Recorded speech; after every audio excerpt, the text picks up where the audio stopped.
Hello everyone and welcome to my review of the Quantum Vandal, available from Hobby King at around $75 at the time of this video. This is the kit form, so no electronics, just the buggy. It's a 1/10 scale 4-wheel drive electric buggy, and you're probably wondering why are we doing a review of this now that it's at least a year old? And well, it's because I haven't seen a lot of reviews of this, nor have I seen a lot of info about it. So let's get it out of the box and look at it. Comes packaged like so. There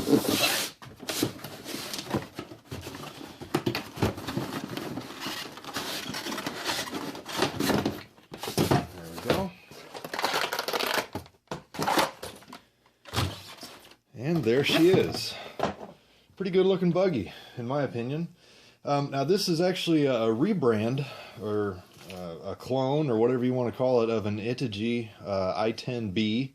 Or the FTX Vantage. I'm not sure which one came first, which is the clone of which, but they all seem to be about the same. This is Hobby King's version. There are, however, a few reports out there that this buggy is made of different stuff, different plastic, than the Itagy i10B, which is a good thing, because that one is notoriously bad quality. This one, at least on first impressions, seems pretty good. The shock towers are a little flexible, but not too bad. The A-arms have a little bit of twist, but not too bad. I'm hoping that it is both rigid and durable. We'll see during testing. Go ahead and get this body off. And as I mentioned, this is the kit form, so no electronics are included. And you can see the layout is pretty standard for a 4x4 buggy. Servo in front, motor in back, battery mounts on the side. Not a whole lot to talk about. As far as suspension, you get multiple shock mount locations on the bottom, multiple on the top shock tower, threaded shock towers. They are plastic body shocks with metal caps, top and bottom. Now on the rear suspension, you get much the same as the front, multiple shock mounting locations, both top and bottom. Camber adjustment, front and rear. Again, the same shocks, front and back. And you also get a provision for an anti-sway bar kit, which is not included with this buggy, but it is available separately.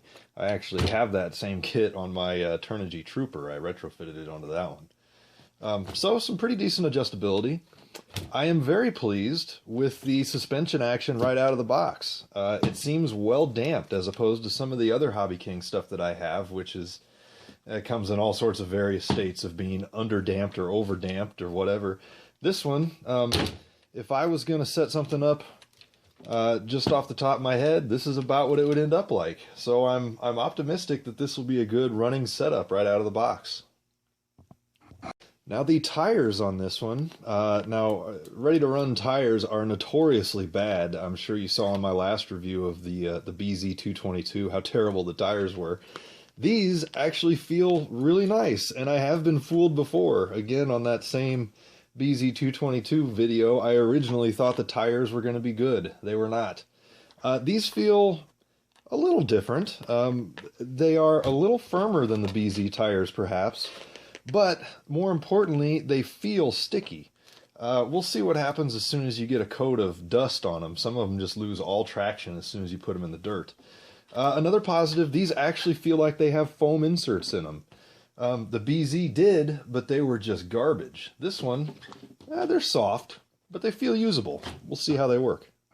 Another very positive thing about this buggy, much like the BZ, the steering on this is almost completely slop-free. It's quite nice, especially for a buggy in this price range. Not much slop in the rear tires, not much in the front. The steering's good. The servo saver, seems about properly adjusted. It's fairly firm. I'm impressed at the setup of this right out of the box. So usually you have to go through them and change a whole bunch of stuff before you can even run them in your yard. This one seems like I can bolt in a motor and be ready to go. Body is pretty standard. This feels like the same PVC that's used on the BZ222. It's cheap. But again, as I said on that one, on a buggy, it just doesn't really take a whole lot of abuse. I think it looks nice. It's fairly low profile. There's not much room underneath of it. But it should hold up fine, even though it's cheap material.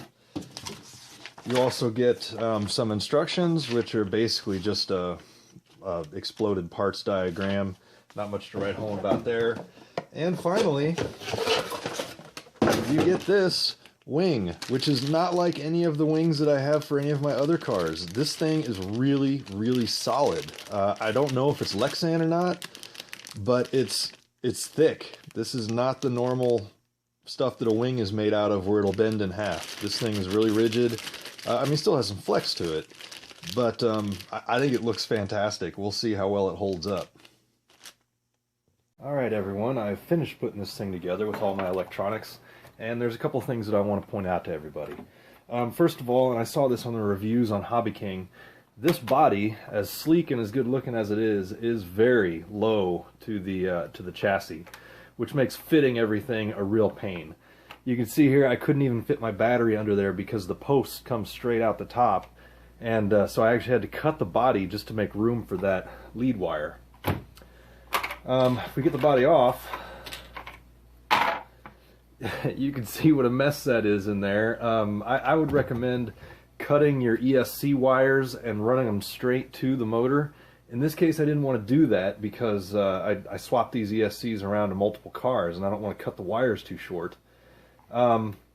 This is a Thunder Power 13.5 turn motor, a Hobby Ying, and yeah, I said that right, Hobby Ying V2.1. It's basically a knockoff of a Hobby Wing 120 amp ESC, a Trackstar buggy servo, and my standard receiver.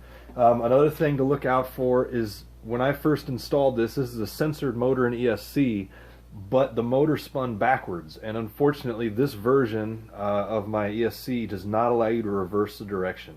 So if you have a censored ESC, make sure you can reverse it, because this is not the standard rotation from a standard two-wheel drive racing buggy.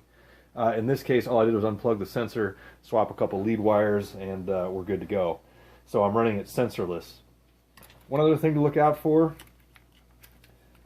these batteries with the vertical posts, you can't run them in this stock. So, and unfortunately almost all of mine are like that. So what I did is I drilled a hole right here that I can run this lead wire through. And if you pay attention to where you're drilling the hole, there's some webbing on the back of this that adds some strength.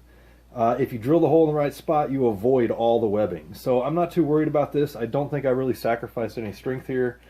Seems to be a pretty good solution to the problem. Alternatively, if you have lipos that have the lead wires coming out the end, that's perfect. You don't have to do anything. But in this case, the only one that I have like that is an old puffy lipo that I didn't want to use. I wanted to use these with my vertical posts. There were some problems getting this thing up and running, but it's good to go now, I believe. So let's go test drive it.